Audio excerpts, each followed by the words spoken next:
nous avons le plaisir d'accueillir Vincent Servet de la société Matisse. Bonjour Vincent. Bonjour, bonjour. Merci de m'accueillir sur ce... Alors, je vais droit au but. Que faites-vous? Quel est l'objet de votre société? Écoutez, nous, c'est assez simple. On est imprimeur. Aujourd'hui, on parle beaucoup de livres et de magazines. Et donc, fatalement, on parle d'impression. Et notre présence sur le salon, c'est justifié par le fait que nous sommes imprimeurs. Et pour le coup, pas imprimeur de livres ou de magazines, mais plutôt imprimeur de couvertures de livres ou de magazines, voire même de jaquettes de livres.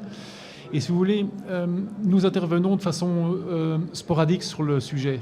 C'est-à-dire qu'on va intervenir sur des opérations spéciales, des collectors, des séries, des hors-séries sur les magazines, au travers justement de notre spécialité qu'est le marquage à froid.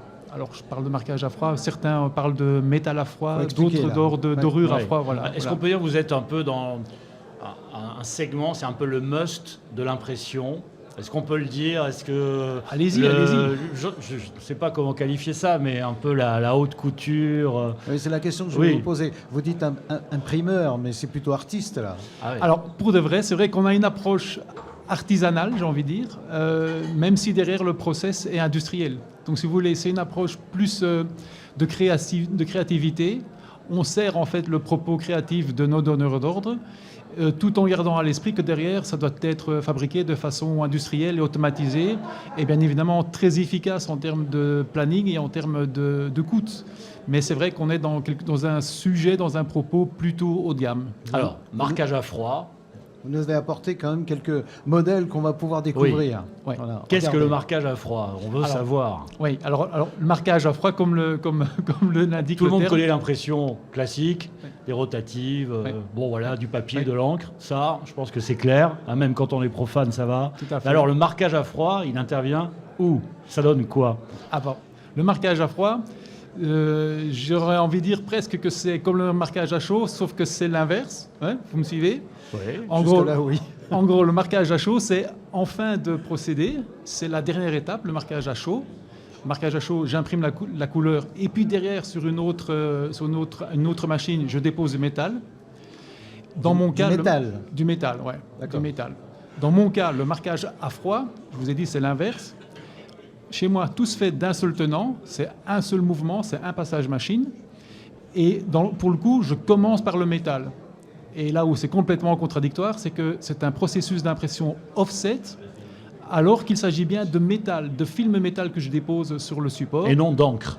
Et non d'encre. Si j'ai bien saisi ce que vous voulez dire. D'accord. En fait, à la place de l'encre, c'est le même procédé que l'imprimerie classique offset, mais à la place de l'encre, c'est du métal qu'on imprime. Voilà, vous avez très bien résumé. J'imprime du métal, je dépose du métal sur le papier ou le carton, et directement après avoir déposé le métal, sur la même machine, je continue, je dépose la couleur. La couleur, ça peut être de la quadrille, ça peut être 5 ou 6 couleurs. Mais en fait, si vous voulez, c'est la combinaison du métal qui, a priori, est partiel. Il peut être total, le métal, mais il est a priori partiel sur le support. C'est la combinaison donc de métal plus couleur qui va me donner la possibilité d'avoir un visuel, quel qu'il soit, avec des zones, des parties du visuel qui sont métallisées. Très fines, très détaillées et de couleurs différentes. C'est incroyable. C'est très beau en tout cas.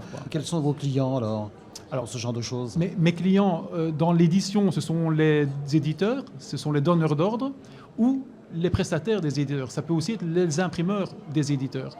Donc j'ai des clients qui sont à la fois éditeurs, mais j'ai aussi des clients qui sont imprimeurs, si vous voulez. En fait, ce petit monde communique de façon tout à fait transparente et ouverte, et c'est vrai qu'on parle tant avec les donneurs d'ordre, que sont les imprimeurs pour nous, que les éditeurs qui eux-mêmes achètent des prestations. On parle de livres là, mais ça pourrait être des pochettes de disques aussi, ou des affiches de films. Absolument. Oui, ce côté, moi je suis profane, hein, mais là en même temps... sur cette interview, les choses commencent à se mettre en place dans ma tête. Il y a un petit relief, en fait, avec le métal, non? Ou alors c'est ma perception qui est faussée? Vous avez parfaitement raison. Il y a une sensation de relief parce qu'on a l'impression qu'il y a une surépaisseur. C'est ça. Mais c'est purement visuel. Cela étant dit, on peut rajouter du relief. On peut faire ce qu'on appelle un gaufrage. On peut faire les deux. Voilà. On peut rajouter du relief si nécessaire. C'est plus cher. Je ne connais pas ce mot-là. Votre mot, un mot pour résumer votre présence sur ce salon? Brillant, comme le métal à froid. En tout cas, c'est magnifique ce que vous faites. Merci. Bravo, merci beaucoup. Merci beaucoup.